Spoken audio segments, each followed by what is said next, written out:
इस कविता का जो विषय है, वो जो शब्द है, असल में उस पर कविताएं नहीं लिखी जा सकती। दुनिया की किसी भी कलम में इतनी ताकत नहीं है कि वो मां पे कविताएं लिख सके। मैं तो बहुत छोटा कलमकार हूं, मैं मां पे क्या कविताएं लिखूंगा। मैंने एक कविता सिर्फ ये लिखी है कि जब मां हमारे पास होती है तब शायद उसके होने का एहसास नहीं होता। जब मां नहीं होती तब जिंदगी क्या होती है, बस मैं ये कहना चाहता हूं। तब आप सुने उस कविता को। एक बहुत छोटी सी कहानी उस कविता के शुरू में कहता हूं। एक जंगल में एक संगीतकार मृदंग बजाता था। मृदंग ढोलक की तरह एक वाद्य को कहते हैं। और जब मृदंग बजाता तो एक बकरी का बच्चा वहां रोज आके खड़ा हो जाता। एक दिन सर ये कैमरे जो भी हैं बंद कर दें प्लीज, फॉर गॉड सेक। बकरी का बच्चा वहां खड़ा हो जाता आके, तो मृदंग जो बजाता था संगीतकार, उसने उस मेमने से एक दिन पूछ लिया कि यार तुझे क्या मेरा सुर, मेरी ताल, मेरी लय बहुत अच्छी लगती है जो तू रोज यहां चला आता है। वो बोला मैं नहीं जानता कि आप क्या बजाते हैं, न मुझे सुर की समझ, न ताल की समझ, न लय की समझ। मैं तो बस इतना जानता हूं कि इस ढोलक पे, इस मृदंग पे जो चमड़ा मढ़ा है वो मेरे मां के बदन से आया है।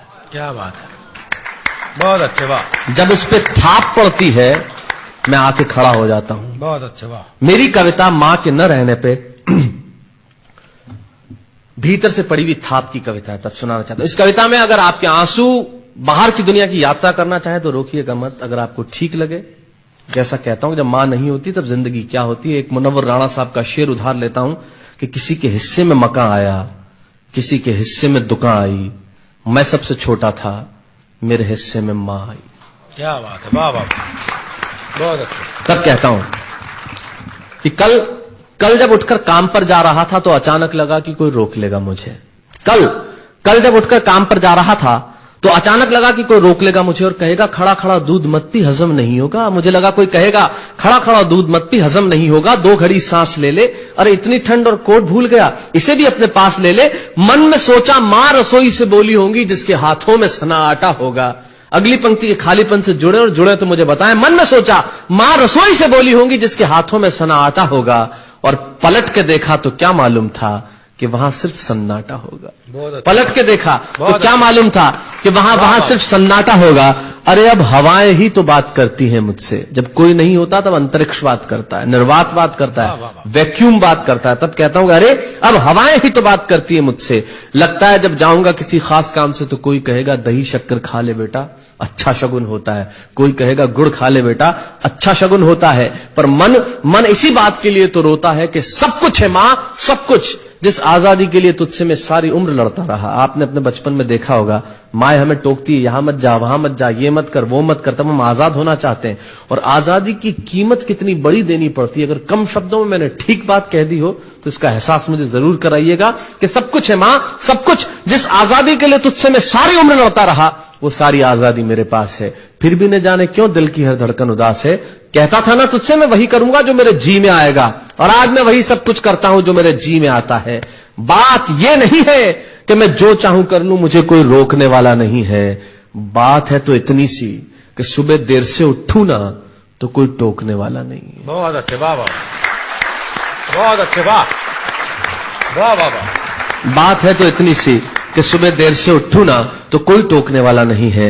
रात को देर से लौटूं तो कौन नाराज होगा भला, कौन कहेगा बार बार कि अब कहां चला। आप ही की जिंदगी के कुछ दृश्य चुराता हूं और आप ही को सौंपता हूं। रात को देर से लौटूं तो कौन नाराज होगा भला, कौन कहेगा बार बार कि अब कहां चला। दोस्तों के साथ घूमने पर उल्हाने कौन देगा, मेरे वो तमाम झूठे बहाने कौन देगा। सच कहा साहब, गम की चोटें जख्मों पे फौलाद से ज्यादा क्या होगी, और मां की दौलत दुनिया में औलाद से ज्यादा क्या होगी। तब कहना चाहता हूं कि रात को देर से लौटूं तो कौन नाराज होगा भला, कौन कहेगा बार बार कि अब कहां चला। दोस्तों के साथ घूमने पर उल्हाने कौन देगा, मेरे वो तमाम झूठे बहाने कौन देगा। कौन कहेगा कि इस उम्र में क्यों परेशान करता है। हाय राम, ये लड़का क्यों नहीं सुधरता है। पैसे कहां खर्च हो जाते हैं तेरे, क्यों नहीं बताता है। सारा दिन मुझे सताता है, रात को देर से आता है, खाना गर्म करने को जागती रहूं, खिलाने को तेरे पीछे भागती रहूं, बहाती रहूं आंसू तेरे लिए। कभी कुछ सोचा है मेरे लिए। खैर मेरा तो क्या होना है और क्या हुआ है, इस बुढ़िया का तो क्या होना है और क्या हुआ है। तू खुश रह लेना यही दुआ है, और आज तमाम खुशियां ही खुशियां। जीवन में जो सर्वश्रेष्ठ एक पंक्ति जो ईश्वर ने मुझे सौंपी वो मैं आपको सौंपता हूं। कहीं कोई कविता नहीं है, एक बहुत सामान्य सी बात जो बहुत सामान्य ढंग से मैं कह रहा हूं, लेकिन गेट सेट गो जो मैंने किताब लिखी, शायद हिंदुस्तान की पिछले 3 सालों में सबसे ज्यादा बिकने वाली किताब वो रही। 14 भाषाओं में उसका अनुवाद हुआ। वाह में मैं रोज टीवी पे बोलता हूं, मेरे लाखों लफ्ज कुर्बान करता हूं सिर्फ उस एक पंक्ति पे जो ईश्वर ने मुझे सौंपी, और कहीं कोई कविता नहीं है। आप ही का भाव आपकी उठा को सौंपता हूं और देता हूं, और जिस विश्वास के साथ मैंने लिखा उस विश्वास के साथ आपको देता हूं कि मेरा तो क्या होना है और क्या हुआ है, इस बुढ़िया का तो क्या होना है और क्या हुआ है, तू खुश रह लेना यही दुआ है। और आज तमाम खुशियां ही खुशियां, गम ये नहीं है कि कोई ये सब खुशियां बांटने वाला होता, पर कोई तो होता जो गलतियों पे डांटने वाला होता। बहुत अच्छे, वाह वाह वाह वाह, बहुत अच्छे, वाह। गम ये नहीं है कि कोई ये सब खुशियां बांटने वाला होता, पर कोई तो होता जो गलतियों पे डांटने वाला होता। और अंतिम पंक्तियां देता हूं कि तू होती ना तो हाथ फेरती कभी सर पर या हल्के से बाम लगाती, आवाजें दे देकर सुबह उठाती, दिवाली पे टीका लगाकर रुपए देती और कहती बड़ों के पांव छूना आशीर्वाद मिलेगा, कपड़े मत फाड़ना अगला कपड़ा अगली दिवाली को सिलेगा। बहन को सताता तो तू चांटे मारती, बीमार पड़ता तो रो रो के नजरें उतारती, परीक्षा से आते ही खाना खिलाती, पिता की डांट का डर दिखाती, फिर पिता की डांट से तू ही बचाती। इसे नौकरी मिल जाए, ये तरक्की करे, दुआओं में हाथ उठाती, और तरक्की के लिए वतन छोड़ देगा ये सुन के दरवाजे के पीछे चुपके चुपके आंसू बहाती। सब कुछ है मां, सब कुछ, आज तरक्की की हर रेखा तेरे बेटों को छू के जाती है, पर मां हमें तेरी बहुत याद आती है। बहुत अच्छा।